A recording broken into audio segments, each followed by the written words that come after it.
Magandang umaga, kumusta po? Narito po ulit ang update natin para sa lagay ng ating panahon. Ngayong umaga po ng February 29, 2024 na kung saan sa ngayon ay humina na po ang epekto ng hanging amihan dahil po yan sa presensya ng high pressure area na nandyan po sa kanluran ng Japan. Easterlies ngayon o may init na hangin, ang dominanteng hangin na umiihip po dito sa ating bansa. Yan po ay hangin na nanggagaling po dyan sa may Pacific Ocean. At sa ating long range forecast ay wala pa rin naman pong bagyo na nakikita na tatawid dito po sa ating bansa hanggang po sa susunod na 2 linggo.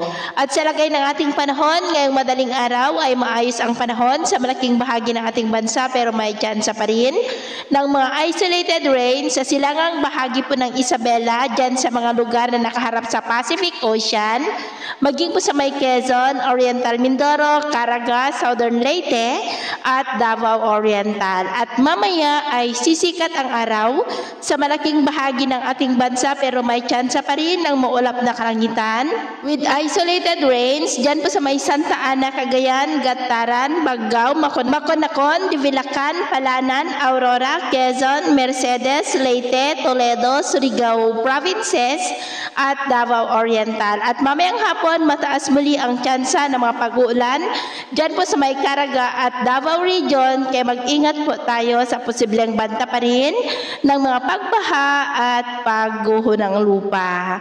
At sa atin naman pong mga baybayin, maalon po sa silangang baybayin ng Catanduanes hanggang po sa silangang baybayin ng Mindanao na ang mga alon ay posibleng aabot hanggang po sa 2 to 3 meters height.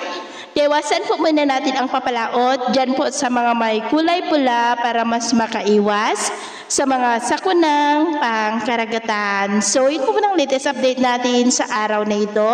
At ako po muli si James na nagsasabing sa kahit na pagsubok po na darating sa ating buhay, huwag po tayong mawawalan ng pag-asa. Thank you and God bless.